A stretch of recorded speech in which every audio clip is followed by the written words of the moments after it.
qu'est-ce que vous voyez? D'abord une icône, c'est une planche de bois. C'est vous, c'est moi, hein? Et sur cette réalité très basique, celui qui va écrire l'icône va commencer par la revêtir d'une feuille d'or. Et vous avez là le cadre. Le cadre qui est un peu usé, c'est du XIIIe siècle, là. Et ce cadre, c'est la gloire de Dieu. Et un beau jour, Dieu créa le ciel et la terre.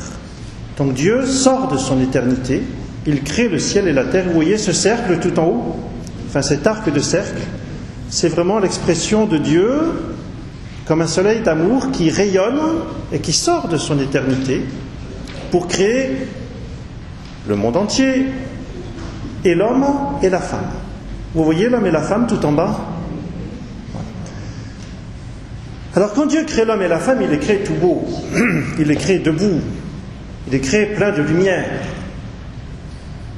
Jusqu'au jour où il y a eu le drame du péché originel. Et ce jour-là, en prenant le fruit défendu, l'homme et la femme ont voulu être comme Dieu, sans Dieu. On a voulu être son propre maître. Ça a été le péché de l'autodétermination. Voilà, on veut décider soi-même ce qui est bien, ce qui est mal.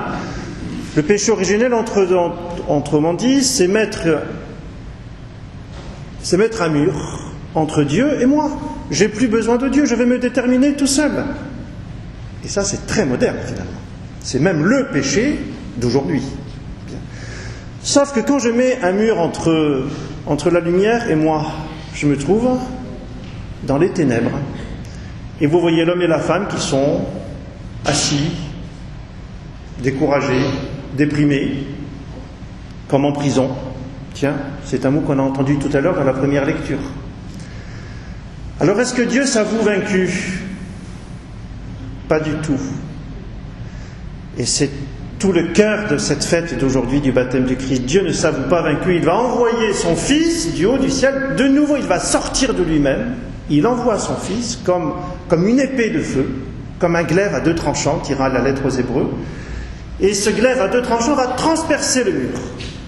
Alors qu'est-ce qui se passe? Du coup, le mur s'écarte. Montagne à gauche, montagne à droite. Et qu'est-ce que vous avez au cœur de cette montagne? L'Esprit Saint. L'Esprit Saint, comme une colombe, qui va écarter les murs. Alors écoutez, ça c'est un des plus jolis mots d'enfant que j'ai entendu dans ma vie de prêtre. C'est il y a 2 ou 3 ans à l'école à Sainte-Marie, avec des CE2. Quand j'expliquais ça aux enfants, que l'Esprit Saint pousse les murs, qu'il écarte les frontières, qu'il élargit les cœurs, ils m'ont dit, mon père, il faut changer la manière de faire le signe de croix. Il y a le Père, le Fils qui descend, et l'Esprit Saint qui élargit les cœurs. Voilà. Alors on refait le signe de croix comme ça, mais bon, on est un peu serré là quand même. Au nom du Père, et du Fils, et du Saint-Esprit. Mais il n'y a que des enfants pour inventer ça, si vous voulez. Et c'est très juste, c'est très juste. L'Esprit qui élargit les cœurs. Bien. Sauf que quand j'ouvre cette caverne que j'avais créée, par ce refus de Dieu, je me suis trouvé dans les ténèbres. Et donc quand j'ouvre cette caverne, je ne trouve pas des belles choses, je trouve de l'eau boueuse.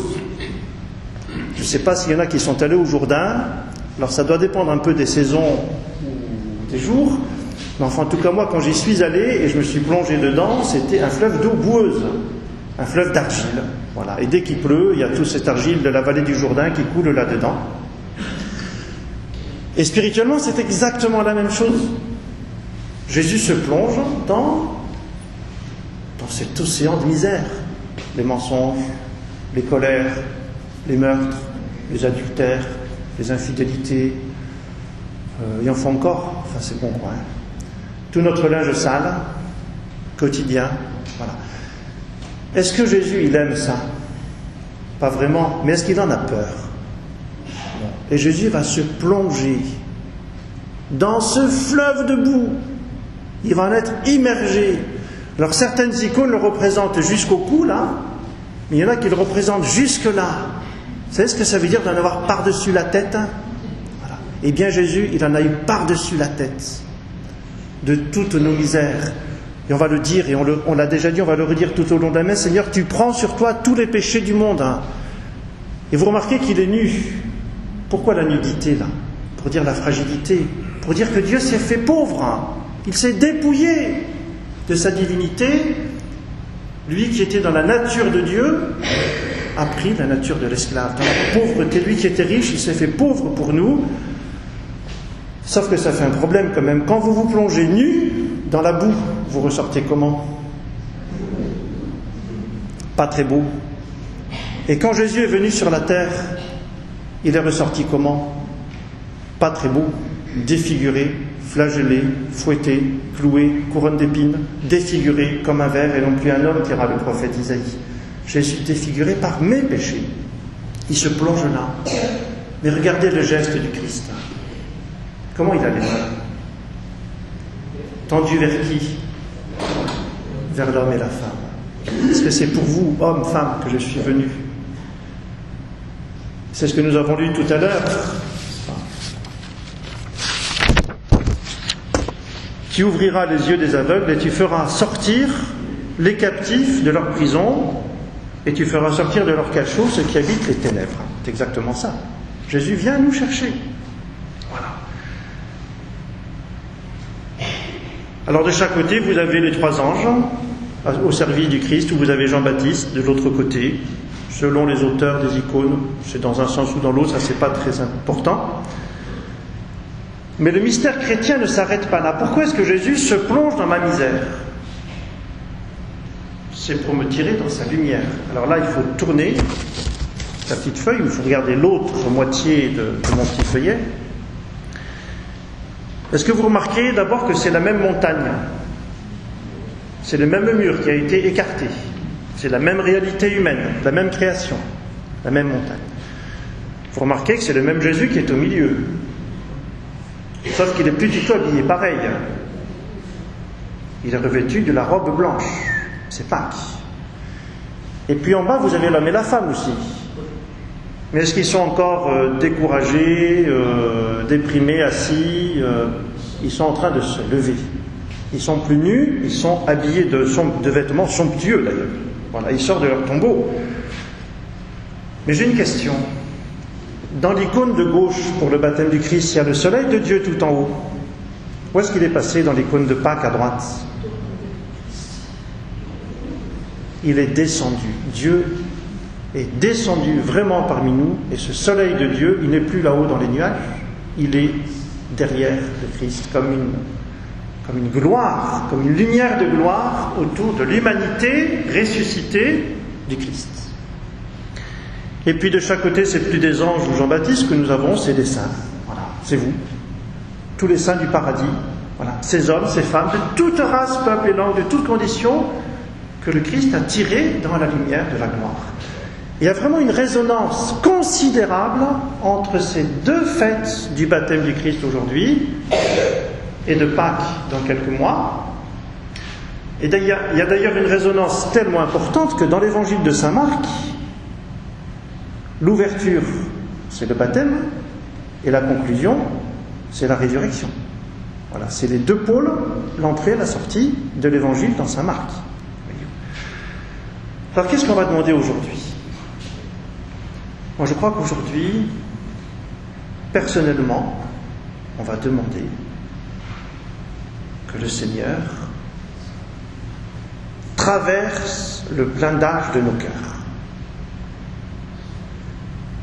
Que si on a voulu se déterminer soi-même, si on a voulu choisir soi-même ce qui est bien, ce qui est mal, si on a quitté Dieu, puis on a tous péché, et dans notre cœur il y a des parts de lumière, mais il y a aussi des zones d'ombre. Seigneur, traverse le blindage de mon cœur, traverse mon indifférence, traverse mes blocages, et viens pénétrer jusqu'au fond de mon cœur. Alors ce qu'il y a dans mon cœur, c'est pas forcément très beau, mais Jésus vient te plonger dedans. Tu prends sur toi tous les péchés du monde. Seigneur, prends pitié, Seigneur, du pauvre pécheur que je suis. Seigneur, tu me tends la main. Seigneur, donne-moi la force de saisir cette main que tu me tends. Ça, c'est vraiment quelque chose que je voudrais demander à Dieu très très fort pour moi, pour vous.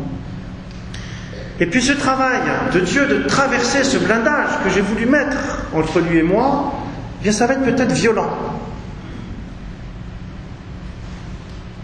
Et dans l'Évangile, c'est clairement dit que quand Jésus descend dans le Jourdain, qu'il est baptisé, le ciel va se déchirer. Pas seulement s'ouvrir, le ciel va se déchirer. C'est violent quand même que le ciel se déchire. Eh bien oui, parce que j'ai mis ce mur, eh bien voilà, il faut l'inverse maintenant. Et quelquefois, un mouvement de conversion, un mouvement de retour à Dieu, eh bien ça peut être violent. Il peut y avoir une grosse claque dans ma vie, il peut y avoir un événement douloureux qui fait que voilà, enfin, je vais taper du pied au fond de la piscine pour ressortir, pour arrêter de me noyer. Enfin, je vais vraiment remonter vers Dieu. Alors n'ayons pas peur, parce qu'il est là, c'est lui qui vient se plonger dans ma misère pour me tirer dans sa lumière. Et puis une deuxième chose que je voudrais demander aujourd'hui, c'est votre prière, mais profonde, instante, fervente, pour tous ceux que le Christ vient chercher et qui commencent une démarche de baptême. Je vous ai évoqué cette trentaine de jeunes adultes, enfin jeunes, il y en a beaucoup de 25-30 ans, mais il y en a aussi de 75-90 ans. Bien. Que le Seigneur vient chercher, il est venu frapper à la porte de leur cœur. Que ces personnes puissent saisir la main du Christ et puis se laisser attirer dans le mystère, dans la joie du baptême. Alors ici, j'en ai une trentaine, c'est considérable. Maintenant, il faut que ça mûrisse. Imaginez ce que ça peut faire à l'échelle de la France et du monde. Voilà. Que le Seigneur vienne toucher les cœurs et que nous puissions vraiment répondre à cet appel de Dieu. Et puis, quelques lignes pour finir de cette grande lettre du pape que vous lisez au fur des jours, j'espère. Hein. Attendez pas l'an 3000. Hein. Voilà. Alors c'est au chapitre 4, qui est un chapitre extraordinaire, qui sont les dimensions sociales de notre foi, les conséquences sociales de notre foi en un Dieu Trinité.